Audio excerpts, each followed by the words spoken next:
پیارے ناظرین محترم، ہم امید کرتے ہیں کہ آپ خیریت سے ہوں گے۔ ہماری دعا ہے کہ اللہ تعالیٰ آپ کو خیر و عافیت سے رکھے۔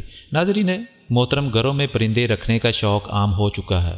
اس شوق کا بڑے بھی شکار ہیں اور چھوٹے بھی۔ بازاروں کے اندر بھی اور اب مختلف قسم کے پرندے عام ہو چکے ہیں، جن کے باعث تو مہنگے داموں میں فروخت ہوتے ہیں۔ آج کی ویڈیو میں دیکھیں گے کہ گھر میں پرندے پالنے کے بارے میں اسلام کی کیا تعلیمات ہے، اور خاص طور پر کبوتر کے بارے میں جاننے کی کوشش کریں گے کہ اس کو گھر میں پالنا کیسا ہے، اور حدیث نبوی صلی اللہ علیہ وآلہ وسلم نے اس کے بارے میں کیا کہا تھا۔ اس بارے میں جاننے کے لیے آپ سے التماس ہے کہ ویڈیو کو آخر تک ضرور دیکھیں۔ خواتین و حضرات، عالموں کے نزدیک گھروں میں شوقیہ پرندے رکھنا اور پالنا جائز ہے، بشرطے یہ ہے کہ ان کی غذا سردی، گرمی اور بارش سے حفاظت کا مناسب بندوبست کیا جائے اور ان کو کسی بھی قسم کی تکلیف نہ ہو، کیونکہ جب آپ نے ان کو اپنے قبضے میں رکھا اور بند کیا ہے تو یہ آپ کی ذمہ داری ہے کہ آپ ان کی خوراک اور ان کی رہائش اور ان کی ہر ضرورت کا خیال رکھیں۔ اگر آپ ان کا خیال نہیں رکھیں گے تو پھر آپ گنہگار ہو جائیں گے۔ حدیث مبارکہ کی روشنی میں بھی کبوتر، طوطا، چڑیا، کوئی بھی فالتو پرندہ رکھنے میں کوئی حرج نہیں ہے۔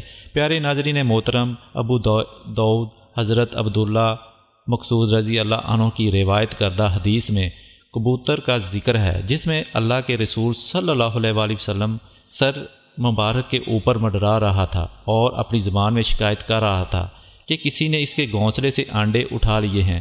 حضور صلی اللہ علیہ وآلہ وسلم صحابہ میں اعلان کیا اور کہ کسی نے کبوتر کے انڈے اٹھائے ہیں۔ ایک صحابی نے انڈا اٹھانا قبول کیا تو انہوں نے حکم دیا کہ وہ گھونسلے میں انڈا واپس رکھ دے۔ خواتین و حضرات، روایت سے معلوم ہوا کہ اسلام میں پرندے پالنا جائز ہے اور ان کو ستانا ناجائز ہے۔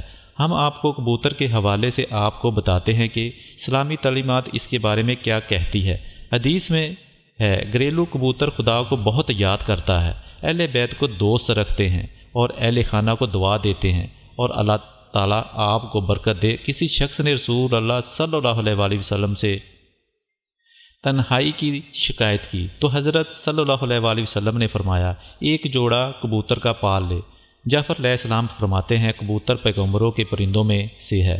کبوتر گھر میں رکھو کیونکہ حضرت نوح علیہ السلام نے اس کو پسند کیا ہے اور دعا دی ہے۔ کسی پرندے پر اتنا پیار نہیں آتا جتنا کبوتر پر آتا ہے۔ آپ نے فرمایا، جس گھر میں کبوتر ہوں اور اس گھر میں رہنے والے جنوں کی پریشانیوں سے محفوظ رہتے ہیں۔